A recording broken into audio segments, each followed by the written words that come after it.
po dun sa tatlong liham na pinakita ko sa inyo kanina, kayo po ba ay nakatanggap ng liham na nagbuhat sa manananggol ng dating Pangulo? Opo, natatandaan ko po na after the third letter requesting permission to travel abroad, nag-submit din po yung isang abogado ng former president, if I'm not mistaken, si Attorney Anacleto Diaz, na basically inuulit din yung request na payagan at may sinubmit po silang sort of final itinerary daw nung balak na alis ng bansa. Pinakikita ko po sa inyo itong liham na nanggaling kay Atty. Anacleto Diaz na kaninang umaga ay namarkahang Exhibit Quadruple R. Ito po bang tinutukoy ninyong sulat na galing sa manananggol ng dating Pangulo? Opo, ito po yun na pirmado ni Atty. Anacleto Diaz at meron pong isang attachment nakalagay itinerary na sa Part 1 and Part 2, persons accompanying President GMA. Same admission? Same admission from the defense counsel? Yes, Your Honor. Thank you. Pagkatapos po ninyong matanggap yung mga liham na galing sa dating Pangulo at yung ikaapat na liham na galing naman sa kanyang manananggol, ano po ba ang mga hakbang o hakbangin inyong ginawa ukol sa hiling ng dating Pangulong siya ay makapaglakbay sa ibayong dagat? Okay. Ang una ko pong ginawa ay in-evaluate ko po yung mga sulat na yan at nagpatulong din po ako kay Secretary Enrique Ona, ang ating Secretary of Health, para dun sa pag-iintindi nung nakakabit o naka-attach na medical abstract. Meron ho kasing isang medical abstract dyan na naka-attach sa isa sa mga 3 letters po yon. So, pina-explain ko po sa kanya. Kasi nga po, yung pangunahing dahilan na sinasabi ng dating Pangulo kung bakit kailangan daw po niya na makaalis ng bansa ay dahil nga daw po sa magpapagamot siya. So, para ho sa akin, importante hong malaman ko kung sapat po yung dahilan na yan. Dahil nga po under Circular number 41, bagamat nga may WLO, anyone who is the subject of either an HDO or a WLO ay pwedeng humingi ng permiso na makaalis basta ba merong isite na exceptional reasons para makapag-issue po ang Secretary of Justice nung tinatawag na Allowed Departure Order or ADO. Ano po ang pinaghantungan ng inyong pakipagsangguni sa kalihim ng Department of Health?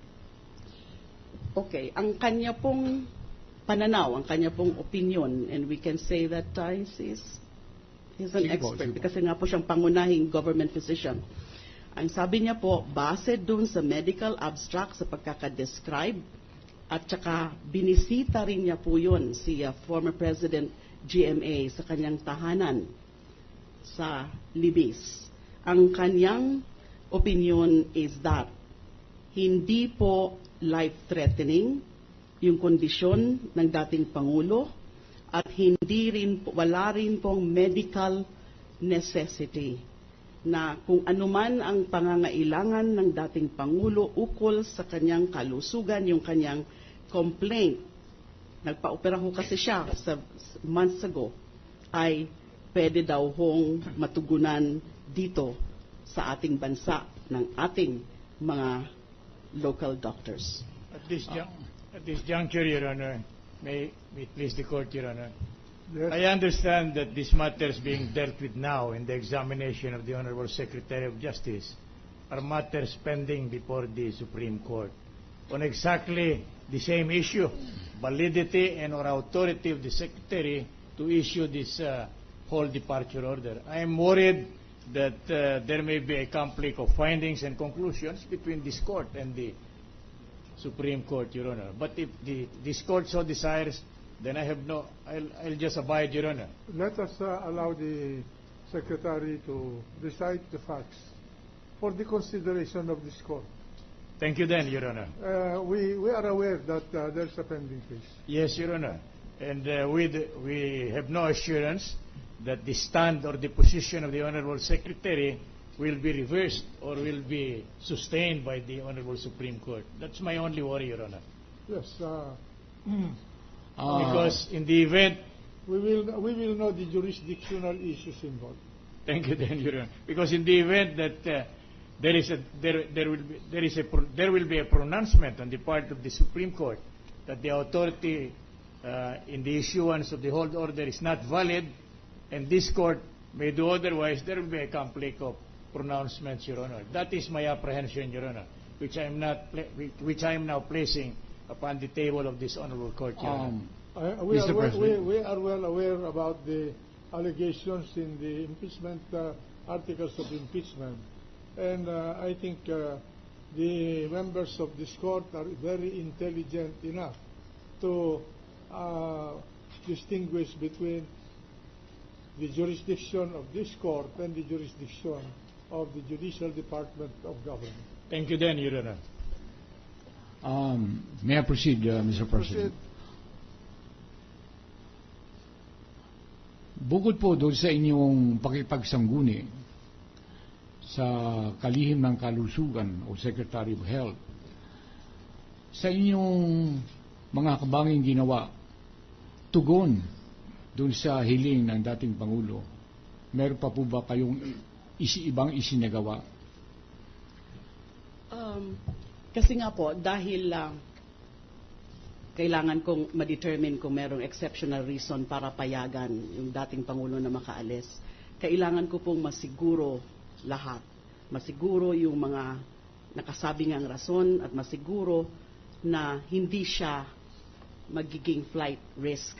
So kailangan ko po ma-analyze lahat, ma-evaluate lahat, attendance circumstances, hindi lang po yung tungkol nga po sa kanyang kalusugan, kundi iba pa po kasi nakatawag pansin po sa akin yung mga itinerary niya na nag-iba-iba po sila ng listahan ng mga bansa na pupuntahan daw po.